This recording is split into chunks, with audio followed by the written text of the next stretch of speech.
নারায়ণগঞ্জে নিষিদ্ধ ঘোষিত ছাত্রলীগের এক নেতাকে ছাড়াতে থানা ঘেরাও করে বিক্ষোভ করেছে নারীরা। পরে স্থানীয় বিএনপির নেতাকর্মীরা তাদের প্রতিহত করতে গেলে হাতাহাতির ঘটনা ঘটে। সোমবার ২৫০০ থানায় এই ঘটনা ঘটেছে। এর আগে রোববার রাতে মাহমুদপুর ইউনিয়নের করলান্দি এলাকা থেকে সাগর হাসান নামে ওই নেতাকে গ্রেফতার করে পুলিশ। গ্রেফতারকৃত সাগর হাসান উপজেলা মাহমুদপুর ইউনিয়ন ছাত্রলীগের সাধারণ সম্পাদক।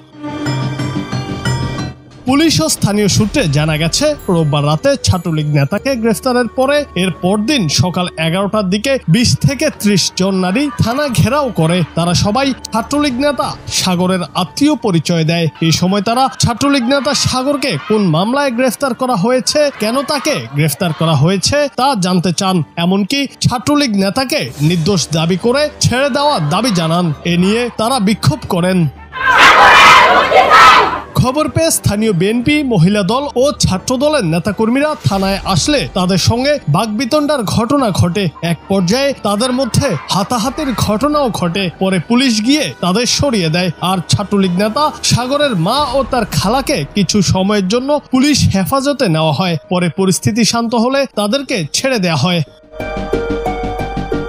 নারায়ণগঞ্জ জেলার সিনিয়র সহকারী পুলিশ সুপার মোহাম্মদ মেহেদি ইসলাম বলেন, ছাত্রলীগ নেতাকে গ্রেফতার করার পর তার পক্ষ হয়ে পরিকল্পিতভাবে ২০ থেকে ৩০ জন নারী থানায় এসে বিশৃঙ্খলা করতে চেয়েছিল। তারা ওই ছাত্রলীগ নেতার স্বজন পরিচয় দিলেও তা নিয়ে বেশ সন্দেহ রয়েছে। মূলত এই ঘটনায় নারীদের পাঠানোর মূল উদ্দেশ্য ছিল বিশৃঙ্খলা করা।